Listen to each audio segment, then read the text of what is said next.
Welcome to this series on adapting to age-related changes in the home, day program, and community. Successful aging requires that all of us recognize and adapt to changes that naturally occur to all of us. Adults with intellectual and developmental disabilities experience the same changes, although some may experience them at an earlier age. Adaptations to the home, work, or day programs are often needed to promote quality of life and safety, and prevent loss of daily functioning. In addition, we can work with community organizations and businesses to ensure that people with IDD can take full advantage of resources that promote inclusion and quality of life.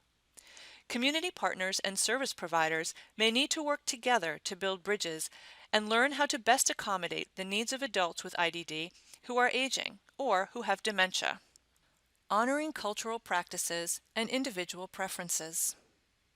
This is one webinar in a series that addresses making adaptations to accommodate the changes that come with caring for an aging adult with intellectual and developmental disabilities. Throughout this webinar, we'll talk with Mary Jo Cooper, Vice President of Developmental Disability Services for Bay Cove Human Services. She currently runs residential, day, and family and independent support services throughout Greater Boston and the Southeast region. We also have Dottie Farrell, who is the Director for Health Services for Bay Cove's Developmental Disability Services. She provides health care and administrative leadership in the operation of Bay Cove's community-based services to adults with developmental disabilities. As we support, plan, and care for people, we need to respect individual preferences, norms, and cultural practices. As Phyllis Coolin points out in her 2012 literature review, cultural differences between caregivers and people we're caring for may adversely impact care, especially around the end-of-life decisions. Furthermore, we may ask caregivers to perform care that goes against their cultural practice. In addition to religious or cultural practices, people may have preferences that must also be honored.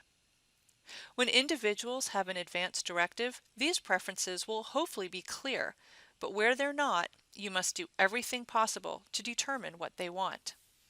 While it's important to know the cultural preferences and the religious practices of the individual, it's equally important to know what their peers believe, in order to help peers understand that their beliefs might be different. Also understand cultural preferences and religious practices of all staff. Not only may they conflict with those of the person, but they may come in conflict with each other. Seek to reconcile differences centered around the care planning preferences of the individual.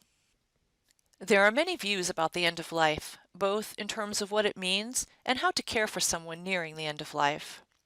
This affects many of our interactions with the person and his or her family, including how we talk about serious illness and death. Here are a few examples.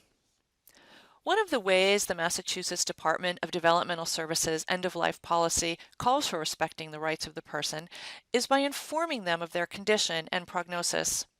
However, in some cultures, death is not discussed for fear of hastening it. In some cultures, end-of-life decisions and informing the person of their prognosis rests with the male head of the family. And in some cases, end-of-life decisions are made by the entire family rather than resting with the individual. When such issues arise, work with the Department of Developmental Services Area Office Nurse, Service Coordinator, and the DDS Regional Attorney to resolve any concerns. The cultural norms that a person follows may influence how a person provides and receives care. Some families tend to take on much of the caregiving role, while others relinquish it to the caregivers outside the family. Rituals and practices may also come into play in actively caring for someone. For example, it may be necessary to follow dietary preferences and honor and facilitate the ways in which people may pray. In some cultures, it's not customary to seek help or express the need for pain relief. It may be necessary for caregivers to ask the person what their needs are. Keep in mind that just because someone identifies with a particular religious or ethnic group does not mean that he or she follows all or even some of that group's cultural practices. Always ask.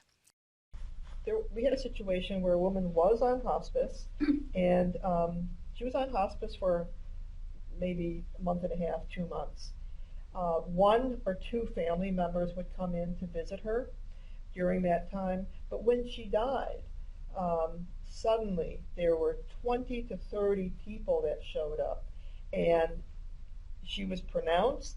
She was ready to go to the funeral home. They all converged in her room, and there was a lot of singing and a lot of screaming and just it was shocking.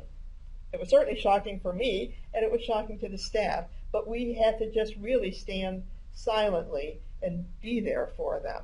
But that was a very unusual reaction to the woman's death. But that was their culture. That was their family.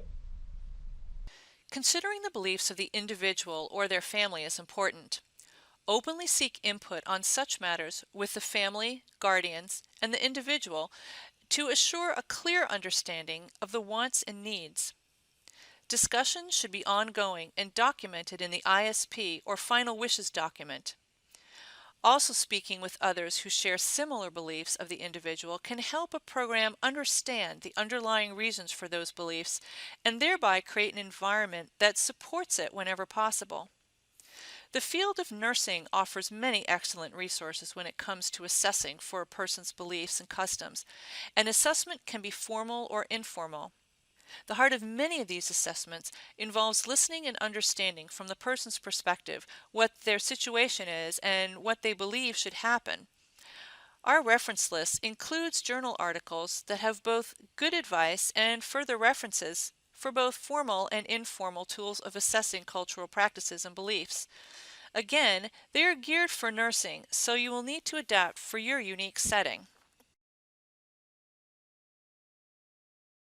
End of life process is difficult for all of us.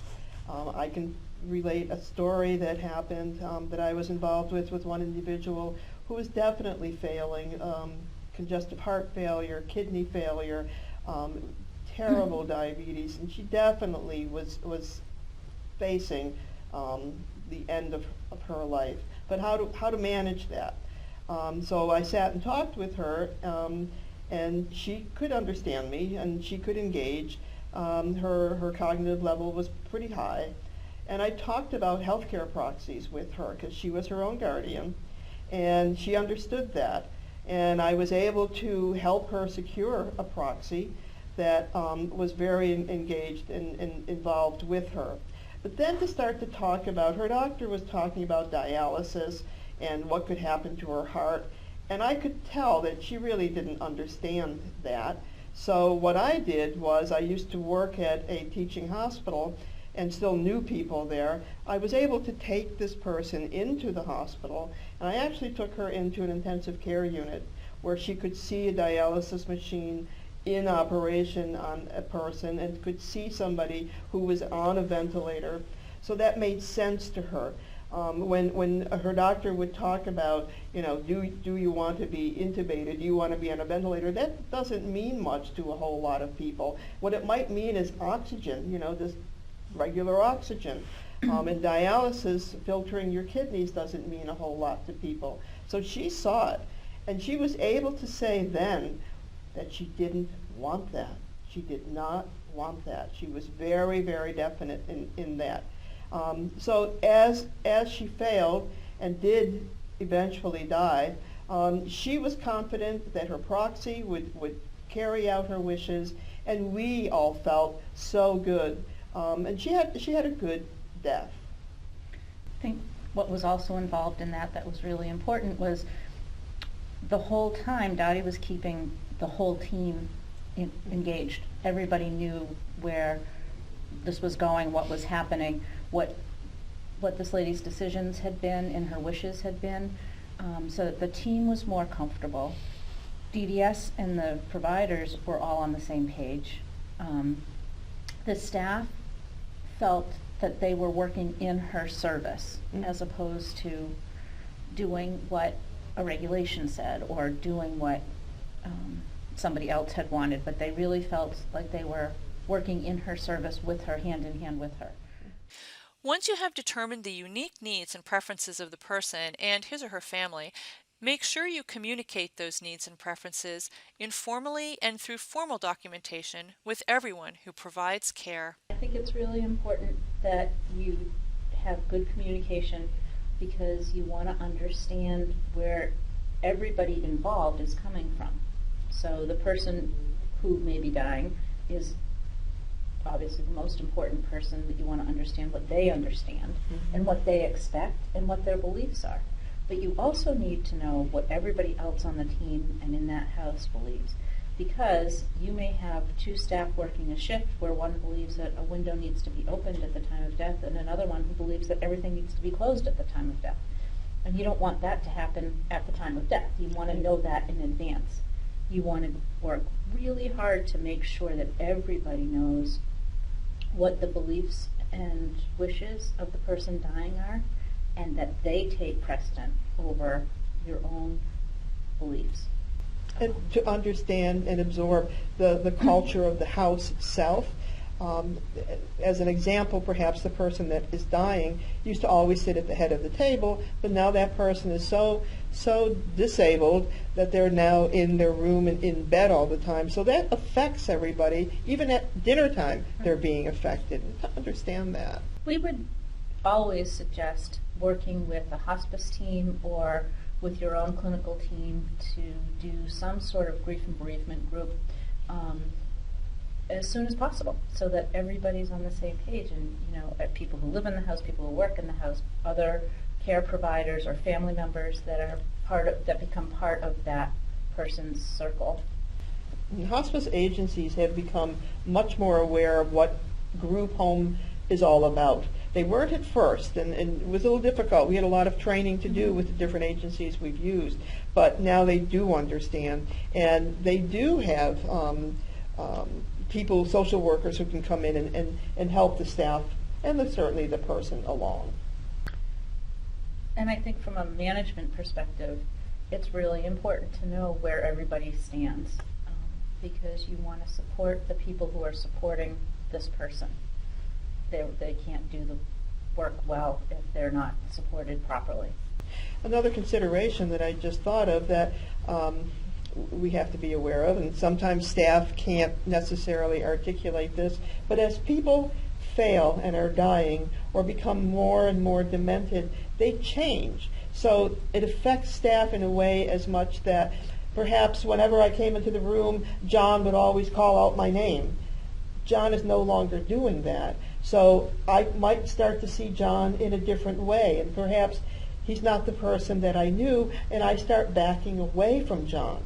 And actually what John really needs is for me to get closer, and we need to support those people.